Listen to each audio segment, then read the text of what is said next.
O título do meu sermão de hoje é A Mão de Deus. Para aqueles que gostam de anotar o título do sermão, A Mão de Deus. O texto que a gente leu antes da música dizia assim: eis que a mão do Senhor não está encolhida, e eis que os ouvidos do Senhor não estão fechados. Em outras palavras, as mãos de Deus estão estendidas, e os ouvidos de Deus estão abertos. Como é que é isso? É assim, ó. A mão de Deus está estendida sobre todo o planeta, sobre toda a terra, sobre todo o universo. Mas essa mão tão poderosa que está estendida sobre todo o planeta é a mesma mão que está estendida sobre a nossa casa, a nossa família, o nosso casamento, os nossos filhos, a nossa saúde, a nossa vida espiritual, a nossa vida material, a nossa vida financeira, a nossa vida sentimental e emocional. A mão de Deus está estendida. Se você ler Apocalipse 7, verso 1, por exemplo, você vai perceber essa mesma mensagem numa linguagem apocalíptica. E a linguagem apocalíptica lá do capítulo 7 de Apocalipse diz que Deus está segurando os ventos. É uma linguagem figurativa para mostrar que Deus está no controle, para mostrar que Deus está no comando, para mostrar que as mãos de Deus estão estendidas. Irmãos, se as mãos de Deus não estivessem estendidas sobre a humanidade, esse mundo já teria acabado. Esse planeta já teria acabado. Porque o ser humano, nós seres humanos, somos maus. Então as coisas ainda estão como estão, nós ainda estamos vivos e ainda temos sonhos e esperanças e tantas coisas, porque a mão de Deus está estendida sobre a humanidade. E essa mão que está estendida sobre todos nós é aquela mão que alcança você quando você está no momento mais difícil. Existem momentos na vida da gente que as pessoas não imaginam, que ninguém sabe, que ninguém sonha. Existem situações na sua vida que só você e Deus sabem, mas ninguém. E às vezes na hora da sua luta, na hora da sua angústia, na hora do seu sofrimento, até mesmo você tem a sensação de que você está sozinha ou sozinho. Às vezes dá uma impressão de que nem Deus está te ouvindo, mas é só uma impressão. É só um sentimento de pessoas como nós que somos pecadoras. Porque a verdade é que nos momentos mais difíceis da sua vida, os momentos mais difíceis da vida de um ser humano, Deus está do lado dela. Deus está do lado da pessoa, Deus está do seu lado. A mão de Deus, como diz o profeta, está estendida. Essa noite, você vai ver aqui dentro dessa igreja a mão de Deus fazendo coisas incríveis, coisas lindas. No final você vai ver. Mas o texto não fala apenas isso. O texto fala também que os ouvidos de Deus estão abertos. Isso quer dizer que Deus ouve as nossas orações. Isso quer dizer que Deus ouve o clamor de cada coração. Existem pessoas que sabem orar, como diz a Bíblia. A Bíblia tem uma estrutura de oração, não é? A Bíblia ensina a orar. A gente ora a Deus em nome de Jesus e com a ajuda do Espírito Santo, a intercessão do Espírito Santo. Mas nem todo mundo sabe orar assim. Tem gente que ao invés de orar assim, ela aprendeu a rezar, por exemplo. Então ela faz uma reza, ela decorou uma oração e ela repete. Existem outras pessoas que não sabem nem rezar e nem orar. Elas fazem de outra maneira. O que eu queria dizer é que Deus ouve as orações de todas as pessoas. Deus ouve a oração de todas as pessoas. Das pessoas que são fiéis e ouve também a oração de quem não é fiel. Você sabia disso? Por exemplo, se uma pessoa que está num momento difícil, de infidelidade, de pecado, de transgressão, se essa pessoa conversar com Deus, Deus vai ouvi-la ou não? Claro que vai. Deus não ouve a oração só de quem é certinho. Deus ouve a oração de quem está passando por momentos difíceis. Aliás, Deus ouve a oração de todo mundo. Por isso que Isaías fala que os ouvidos de Deus estão abertos. E às vezes a gente ora em voz alta. Às vezes a gente ora em silêncio, só em pensamento. E às vezes, a gente não ora nem em pensamento, nem em voz alta. A oração muitas vezes é uma lágrima que cai. Às vezes a lágrima é a oração. E às vezes nem lágrima não sai mais. Às vezes é um gemido. É um gemido, uma angústia. E esse gemido é uma oração. Quantas vezes, nas madrugadas da vida, as pessoas clamam a Deus sem dizer uma palavra, chorando e gemendo. Deus ouve também essas orações. As lágrimas derramadas no momento de angústia, Deus recolhe essa lágrima no seu odre. E cada lágrima, cada angústia, cada desespero, cada sofrimento, Deus registra nos livros do céu. Deus está do seu lado nas horas mais difíceis. Não esqueça disso. Uma vez, o apóstolo Pedro e os demais apóstolos estavam no barco. Era de noite, e de repente aparece Jesus andando sobre as águas. E como estava escuro, eles olharam e não identificaram Jesus. E alguém falou, é um fantasma. E aí Jesus falou assim, não é um fantasma, não, sou eu, Jesus. E Pedro disse, se és tu, então me convida para ir até aí, andando sobre as águas. E Jesus falou assim, ok, desce do barco e vem. E Pedro desceu do barco, pisou nas águas da Galileia, do mar da Galileia, e foi andando sobre as águas em direção a Jesus. De repente, Pedro tirou os olhos de Jesus. Pedro teve ali um problema e ele começa a afundar. E estava morrendo. Quando Pedro estava afundando, ele fez uma oração, não fez? Como será que foi a oração de Pedro? Ele falou assim, querido Pai que estás nos céus, louvado seja o teu nome. Tu és um Deus maravilhoso, obrigado pela vida, pela saúde, obrigado por tudo. Ele orou assim, não? Lógico que não. O que ele fez? Ele deu um grito. Ele deu um grito. E o grito que ele deu foi assim, Senhor, quem fala o resto? Senhor, mais alto, Senhor, mais alto, Senhor, mais alto, Senhor. Foi isso. Então Deus ouve as orações. Aquelas que são feitas dentro da estrutura e aquelas que não são feitas dentro da estrutura por causa do contexto, do momento que a pessoa está passando. Isaías fala assim, a mão do Senhor não está encolhida, ela está estendida. Os ouvidos de Deus não estão fechados, estão abertos. Amém? Amém? Amém, assim seja. Essa mão maravilhosa de Deus, que está estendida sobre todos nós, deixou mensagens especiais para toda a humanidade.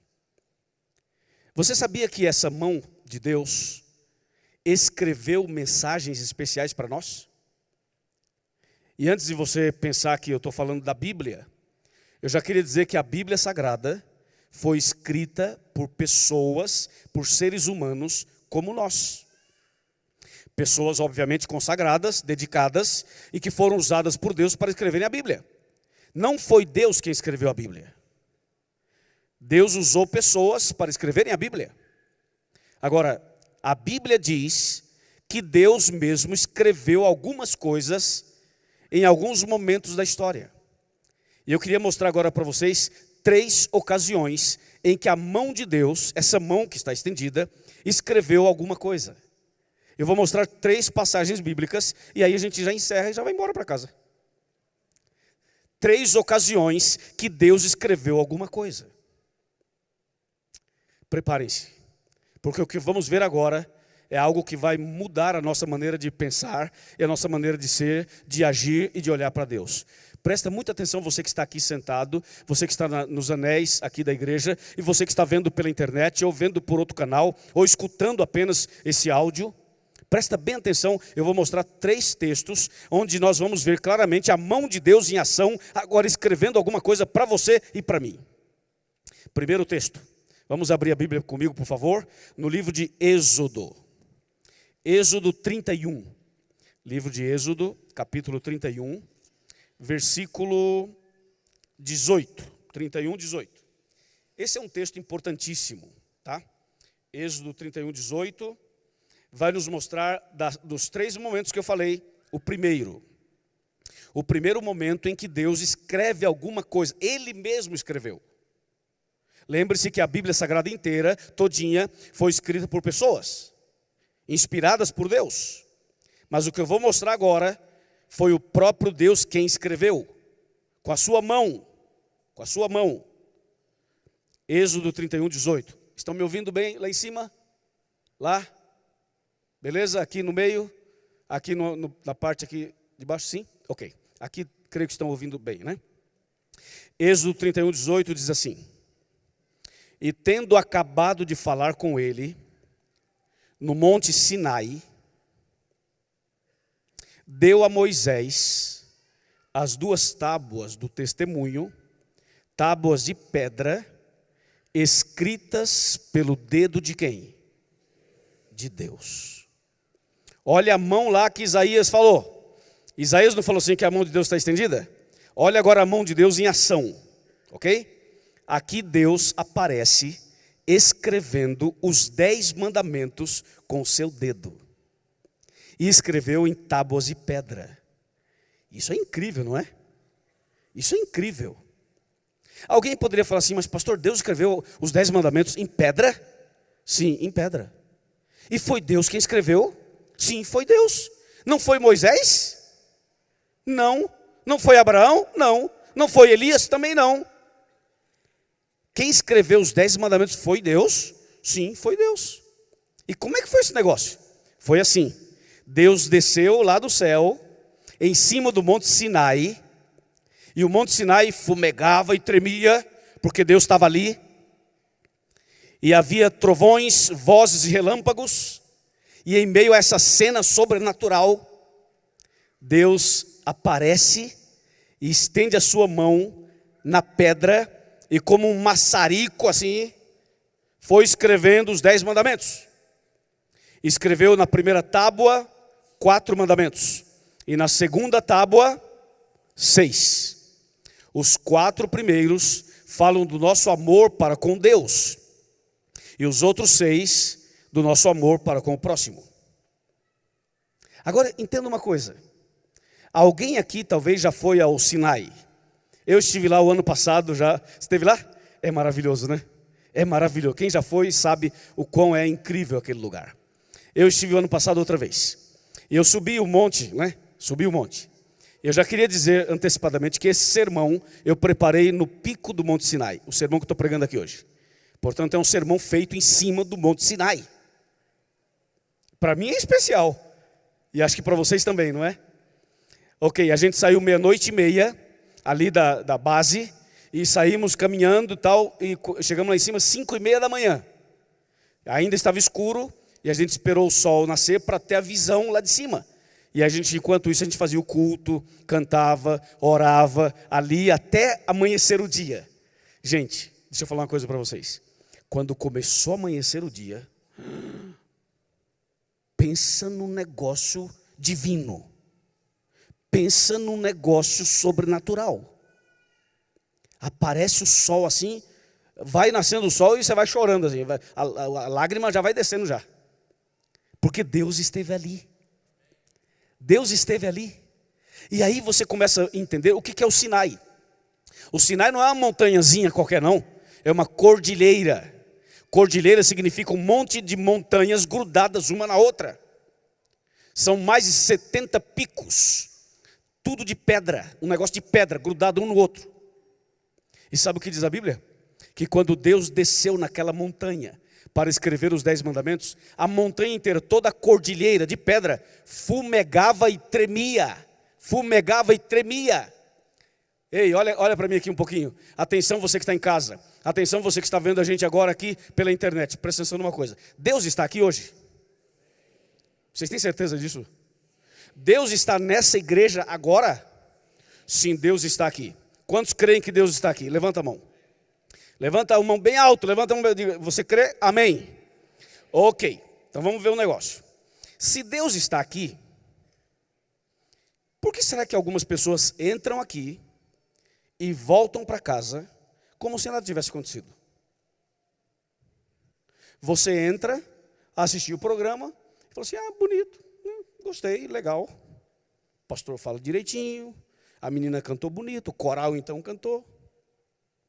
Legal, gostei. Mas você entrou frio, saiu gelado. Entrou, foi embora assim. Olha uma coisa. Se a montanha de pedras tremeu, porque Deus estava lá em cima dela, eu espero que o seu coração trema essa noite, porque Deus está aqui. Eu espero que você não volte para casa do jeito que você veio. Eu espero que você realmente viva a experiência aqui, que aconteceu no Sinai. Ou o seu coração é mais duro que a montanha de pedras?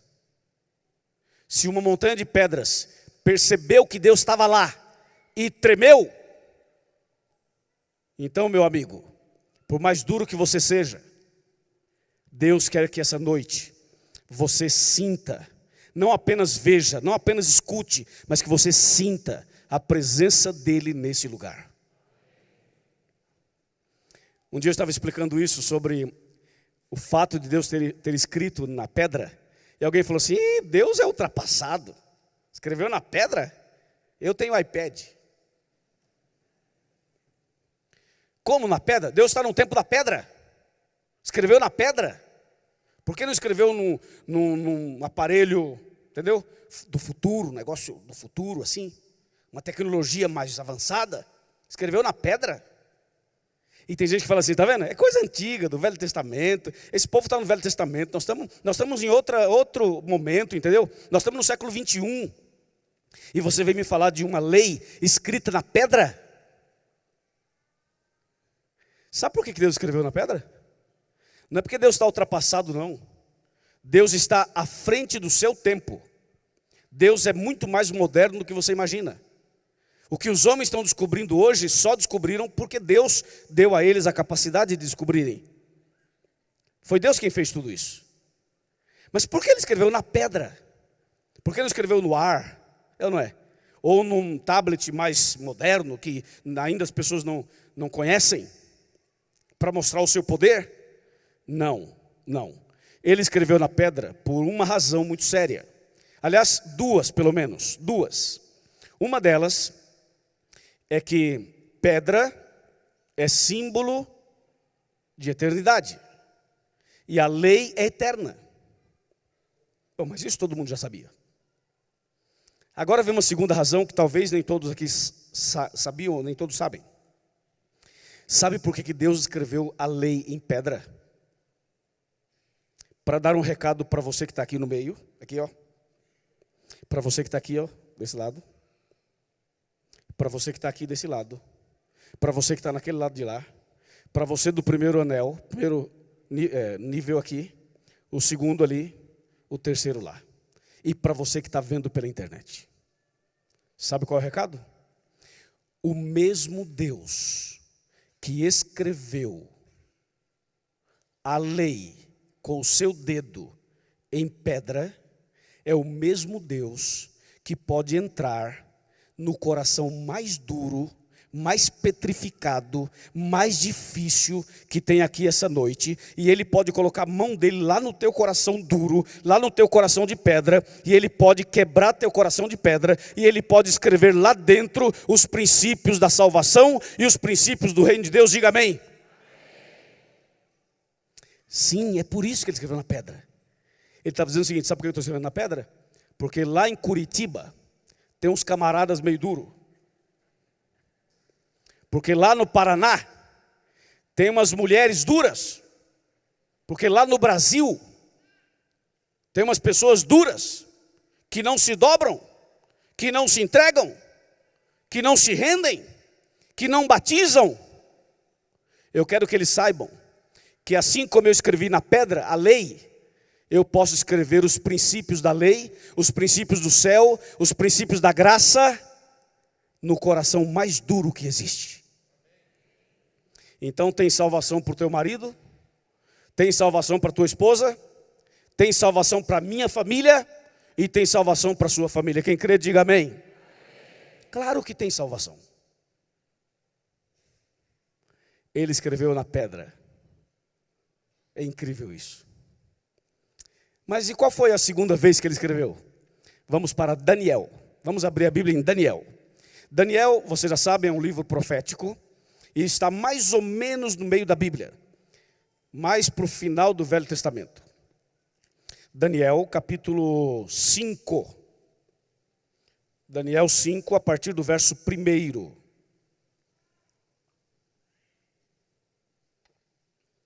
Esse é um texto importantíssimo. Eu gostaria que você não apenas acompanhasse a leitura, mas que você anotasse esses textos, porque eu entendo que você poderá explicar para outras pessoas também. Daniel 5, versos 1 e 2, e depois vamos ler mais um verso aí, ou dois na sequência. Diz assim, Daniel 5, versos 1 e 2. O rei Belsazar deu um grande banquete a 1000 dos seus grandes convidados, e bebeu vinho na presença dos 1000. Enquanto Belsazar bebia e apreciava o vinho, mandou trazer os utensílios de ouro e de prata que Nabucodonosor, seu pai, tirara do templo, que estava em Jerusalém, para que neles bebessem o rei e os seus grandes e as suas mulheres e as concubinas. Que coisa estranha, não é? O rei Belsazar promoveu uma festa. E ele convidou 1000 pessoas, os 1000 mais assim importantes, arrumou um lugar bem bonito e fez a festa. Nessa festa tinha bebida, tinha drogas, tinha prostitutas, tinha de tudo. Era uma festa daquelas. E o rei começou então a se alegrar junto com aquelas pessoas. Só que além da bebida, além da droga e além das prostitutas, tinha alguma coisa muito grave. O rei resolveu dar bebidas alcoólicas para as pessoas, usando os vasos sagrados da igreja, usando os vasos sagrados do templo. É louco esse homem? Sim, era louco. E ainda hoje tem muitos que são loucos também, e que profanam coisas sagradas. Imagina, uma festa de orgia, de rebeldia, uma festa de transgressão aberta, e usando os vasos sagrados do templo. Em meio a toda essa festa, em meio a toda essa alegria e essa pseudo-felicidade, aparece uma mão. A mão lá de Isaías 59, aquela mão que está estendida. A mesma mão que escreveu os 10 mandamentos. Aquela mão aparece de novo. Só que agora aparece na parede. Na parede do salão da festa. E essa mão escreve uma frase na parede. Imagina, uma mão misteriosa aparece numa festa escrevendo na parede uma frase. A Bíblia diz que o rei ficou tão angustiado e desesperado que os joelhos batiam um no outro. Ele ficou trêmulo, nervoso, apavorado, pálido. E a frase foi escrita na parede, na língua aramaica. E a frase escrita naquela parede era uma frase de juízo, de reprovação, de repreensão, de alerta e de execução. Vamos ver qual foi a frase? Vamos ver. Aqui mesmo em Daniel capítulo 5, agora vamos para os versos 25, 26, 27 e 28. Daniel 5, 25. Esta, pois, é a escritura que se traçou na parede. Mené, Tekel e Parsim. Esta é a interpretação daquilo. Mené significa: contou Deus o teu reino e deu cabo dele. Tekel significa: pesado foste na balança e achado em falta. Pérez ou Parsim significa: dividido foi o teu reino e dado aos medos e aos persas. Uau! Essa foi a frase. Mené, Tekel e Parsim. A frase era assim: rei, enquanto você faz essa festa toda, eu quero dizer que você está sendo pesado na balança e você foi reprovado, foi achado em falta. Segundo, Deus está colocando um ponto final no seu domínio, no seu reino. Essa noite, enquanto você faz isso daí, os medos e persas estão invadindo a Babilônia pelo rio Eufrates e eles estão dominando o reino. Essa frase de juízo era uma frase de juízo executivo, de juízo final. E naquela noite, o rei perdeu a sua grande chance de salvação, por causa dessa atitude, que já era uma consequência de outras coisas que aconteceram antes.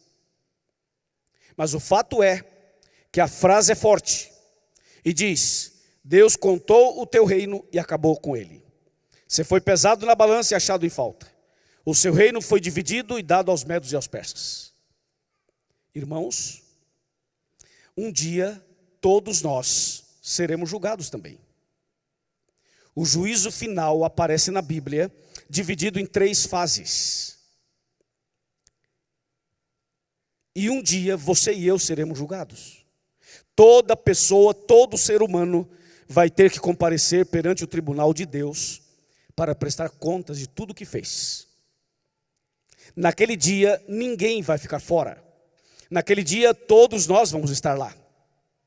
Naquele dia o rico e o pobre serão julgados. O branco e o negro. O adventista, o católico, o evangélico, o espírita, o ateu, o agnóstico, o hindu, o muçulmano, o budista, o judeu, o shintoísta, aquele que não tem religião nenhuma, todos nós vamos estar diante do tribunal de Deus.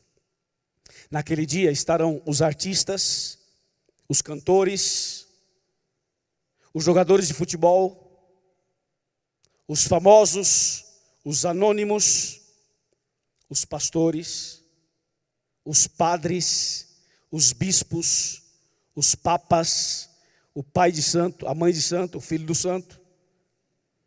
Naquele dia, todos nós, entende? Todos. Essa minha fala não é discriminatória, é para mostrar que todo mundo vai estar lá. Você vai estar lá, eu vou estar lá. E não tem como fugir disso. A pergunta é: se essa noite fosse a sua última noite na terra, e se você fosse pesado na balança hoje, você seria achado em falta?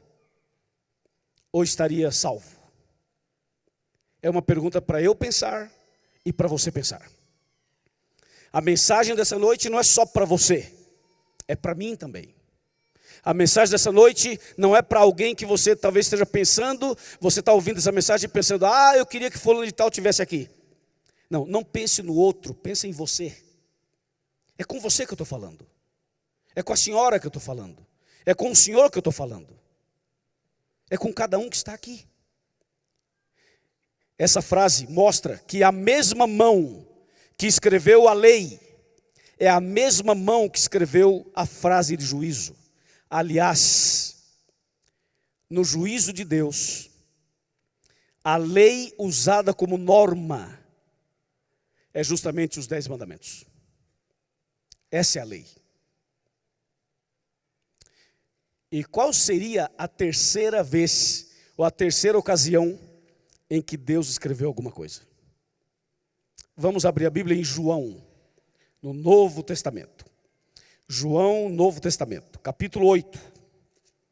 Repetindo, João 8. João capítulo 8, versos de 6 a 8.